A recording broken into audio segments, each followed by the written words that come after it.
Hello and welcome to ELI University. My name is Danny and today we're talking about existing surfaces.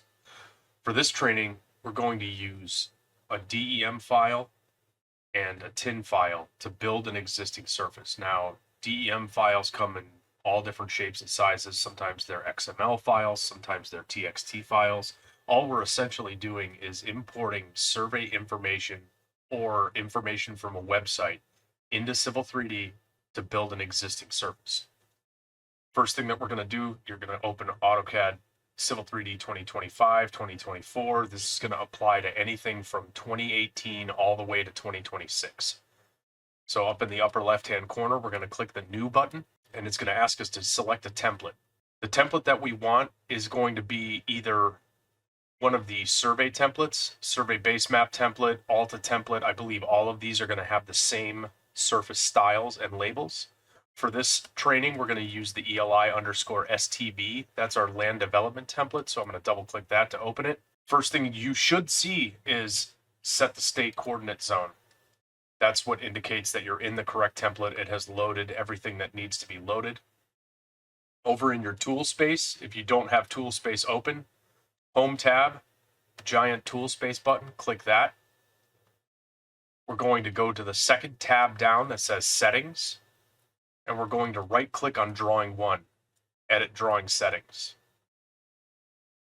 We want our drawing units set to feet.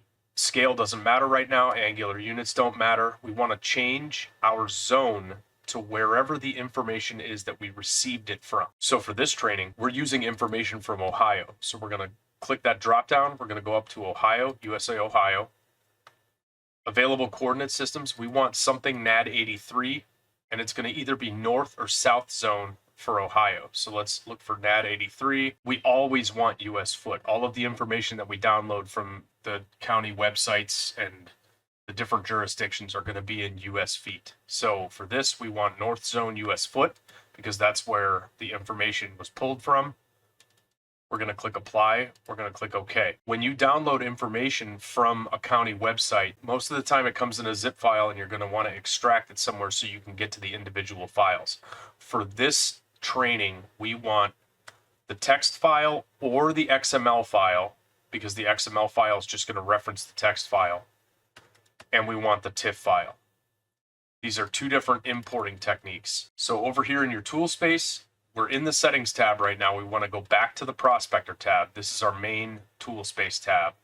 We're going to go to the surfaces. We're going to right click, create surface. We're going to give it a name, say EX Topo. We can keep the style as ELI EX for existing contours 2 foot, 10 foot. We're going to keep that the same. We're going to click OK. And you'll notice that a plus sign appears next to surfaces. That tells us that there is a surface under that category. So we have our EX Topo. We want to click the plus sign again. Then down on definition, we want to click the plus sign. And right here, we're going to go to DEM files. And we're going to right click and we're going to click add. It's going to ask us to add a DEM file. Now, there are .dem files, but they don't have to be. Up here, DEM file name. All DEM stands for is digital elevation model. So you're not limited to just .dem. It's anything that Civil 3D recognizes as an elevation model. We're going to click this button here. We are going to go to my surface training folder. And in this case, I already have it set to TXT file. If you click the drop down, you'll notice USGS, DEM, GeoTIFF, ASCII grid, binary grid. For this, we want ASCII grid TXT. We're going to select our text file. We're going to click open. It's going to take a second to load the information. All of this information up here is just the information directly from the text file. It's going to tell us what the DEM level is. It's going to tell us what the XY spacing is. There's nothing we want to change up there. There's usually no reason to be concerned with any of this information.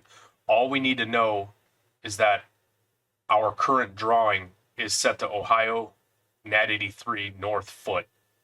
Description, NAD 83 Ohio State Plains north foot US foot, projection LM. You can't actually change any of this information.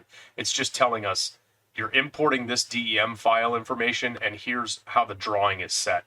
So we're going to click OK, and you'll notice down in the lower right hand corner it's adding points to surface. You're going to see this bar a number of times. It's just a waiting game. And then once it's done shooting through those progress bars, Your view isn't going to change until you double click your mouse wheel, which is zoom extents. And you're going to notice that our information is now in the drawing.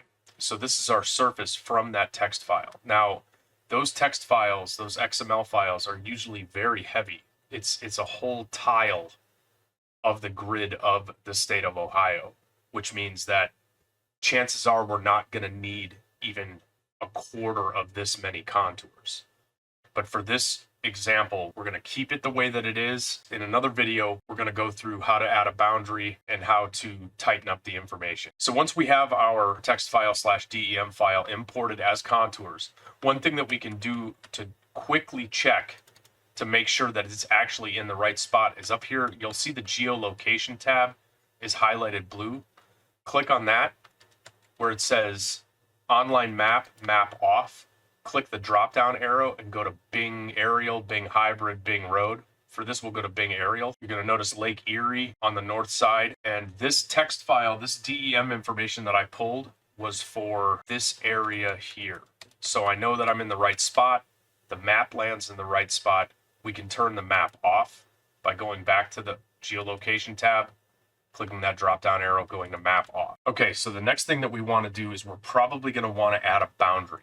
Because this is, if we're only working at this intersection right here, this is entirely too many contours, and you'll notice that my cursor is jumping all over the place because of how heavy that text file is, that DEM file is.